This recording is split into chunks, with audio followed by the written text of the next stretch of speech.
नमस्कार दोस्तों, मैं हूं परविंदर सैनी। दोस्तों, झज्जर एनकाउंटर मामले में जहां नया मोड़ आ चुका है, क्योंकि इस मामले में एसआईटी अपनी रिपोर्ट पेश कर चुकी है जिसमें तमाम लोगों को क्लीन चिट मिल चुकी है, लेकिन अभी भी कुछ ऐसे सवाल बरकरार है जिनका जवाब हर किसी को है कि आखिरकार जो एनकाउंटर हुआ था, जब पुलिस ने कहा कि हमने एनकाउंटर किया है, तो आखिरकार इस मामले में गलतफहमी कहां से पैदा हो गई, इस मामले में किस तरीके से इन लोगों को अपराधी बनाया गया और अब उन लोगों को कैसे क्लीन चिट मिल गई। तो कई सवाल अपने आप में खड़े हो रहे हैं, लेकिन इनका जवाब किसी के पास नहीं है। हमारे साथ चर्चा करने के लिए पूर्व में पत्रकार रहे और वर्तमान में कलाकार देव कुमार देवा हमारे साथ हैं। देव कुमार देवा जी, आपका स्वागत है। जी, आपका भी स्वागत है। आज जो आपने एक खबर सुनाई है, जो बातचीत करी है, एसआईटी का जो फैसला आया है, उसके ऊपर आप चर्चा करा। और आज की मीटिंग होनी थी जो कैंसिल होके एक बैठक टाइप करी गई है, जिसमें मैं नहीं जा पाया। देव, मैं आपसे ये जानना चाहूंगा कि इस मामले में एसआईटी की रिपोर्ट आ चुकी है, इसमें उन्हें क्लीन चिट मिल चुकी है। एसआईटी ने कह दिया कि भाई बाई मिस्टेक जो भी हुआ है उस तरीके से हुआ है, तमाम लोग जो है रिहा हो चुके हैं। तो आखिरकार ये मामला इतना फंसा क्यों कि पुलिस कहती है कि हमने एनकाउंटर किया है, वे कहते हैं कि हमारे साथ तो गलत हुआ है और अब उन्हें क्लीन चिट मिली। ये मामला पत्रकार साहब क्लियर था पहले ही, ये आपके दर्शक भी देख लेंगे, क्लियर था। क्योंकि अगर यहाँ पे इस मामले में कोई और बालक होता, देखो सबसे पहले तो हमारे परिवार को, जो पंकज का परिवार है, आनंद ढेला का परिवार है, उसके लिए मेरी शुभकामनाएं। उधर जो छेज पहाड़ीपुर, वहां से जो लड़का जो वैसे ही उठाया गया था, उस परिवार को मेरी तरफ से ये मान के चलो कि उसको राहत मिली, क्योंकि वो तो कहीं भी इन्वॉल्व नहीं था। दूसरा, जो तीसरा लड़का इस मामले में था, जो गाड़ी की मदद करी थी, उसको भी राहत मिली है। और परवीन, जिसको पुलिस मायना गांव से, क्योंकि मायना गांव में पंचायत रही, उस परिवार को भी मेरी तरफ से ये मान के चलिए एक इस जंजाल से निकल के आए, उसके लिए मैं सभी चारों तरफ की पंचायतों का धन्यवाद करना चाहूंगा। लेकिन सवाल क्या उठता है, एसआईटी ने बाय मिस्टेक लिख के इससे अपना पल्ला झाड़ दिया। और बाय मिस्टेक ये इसलिए बाय मिस्टेक है कि यहाँ की पंचायत ने, यहाँ के भाईचारे ने आनंद सिंह चेयरमैन के बेटे की पैरवी करी, और वहां पे प्रदीप अलाव, जो कि हमारे भाई हैं, वो प्रदेश प्रवक्ता हैं।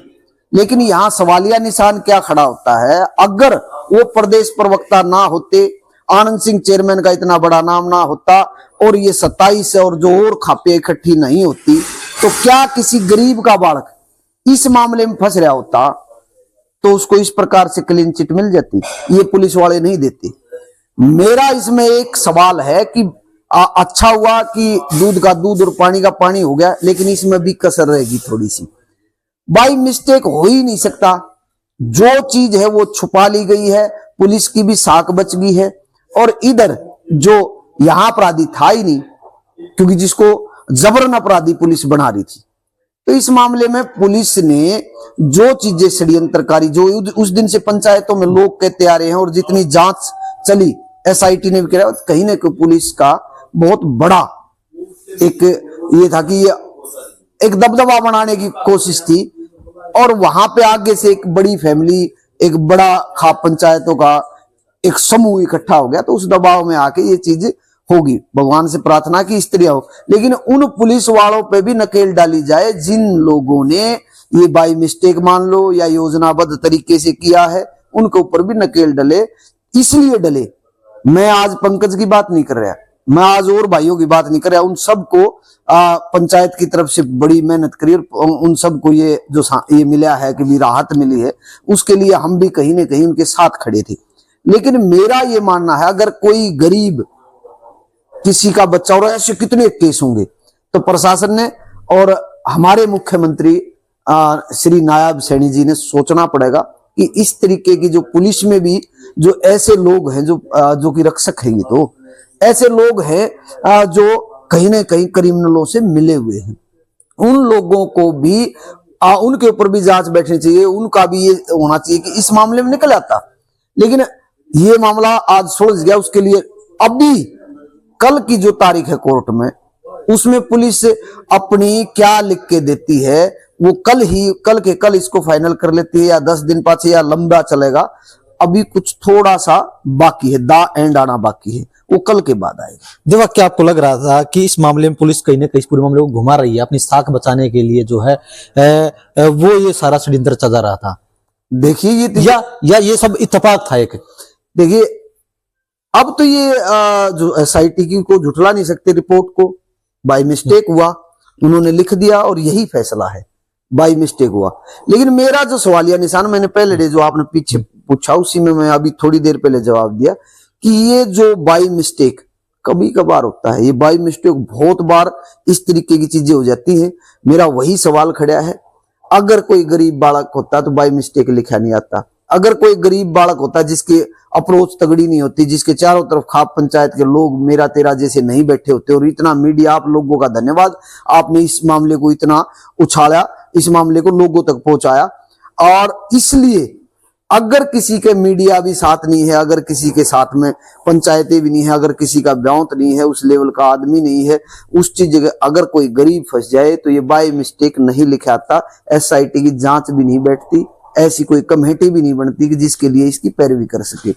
मेरा यहाँ सवाल यही होता है, ये बाय मिस्टेक जो हुआ है आज के इसमें आ गया, इतने कितने केस होंगे जो न्याय के लिए तलाश रहे हैं, जिनने खाम में खां जेल में जाना पड़ा या अपराध की धाराएं लग गई बाय मिस्टेक। उन पुलिस वालों से भी सवाल पूछे जाए, उन पुलिस वालों को भी कटघरे में खड़ा किया जाए कि आप लोगों से ये हुआ कैसे।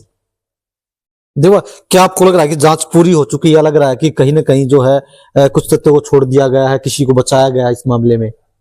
जी क्लियर है, जांच बाय मिस्टेक हो गया है। जांच पुलिस प्रशासन ने की, एसआईटी ने करी, उनकी मंशा के ऊपर हमारा कोई सवालिया निशान नहीं। केवल मात्र ये है कि कहीं न कहीं एक जो थोड़ी बहुत खुड़की तो वहां देनी चाहिए थी, जहां पे ये इतना बड़ी घटनाक्रम उस रात हुआ है, घेरा है और कुछ करे हैं और चीजें हुई हैं, उसके ऊपर ये तो आखिरी तक जब सरेंडर कराया उस टाइम पे भी नाम बता दिया, और उस टाइम पे भैया मेरा असला है या चीज बता दी, वहां भी उसको घेर को उस टाइम पे गिरफ्तार कर लेते भाई। 307 का मुकदमा हो जाता, फलानी चीजें हो जाती, वहां भी मारा। तो ये यहाँ सवालिया निशान तो छोटा सा तो है, बाकी आप लोगों के बीच में है। तो चलिए दोस्तों, कहीं ना कहीं तस्वीर जो है पूरी तरीके से साफ हो चुकी है, और फिलहाल जो लोग थे इस मामले में उन सभी लोगों को क्लीन चिट मिल चुकी है, और अब ये मामला कोर्ट में विचाराधीन जरूर है, और जल्द ही कोर्ट से भी मामला खारिज हो जाएगा। देव कुमार देवा जी, हमसे बातचीत करने के लिए आपको बहुत बहुत धन्यवाद। जी बहुत बहुत धन्यवाद, और आपके दर्शकों का भी बहुत बहुत धन्यवाद।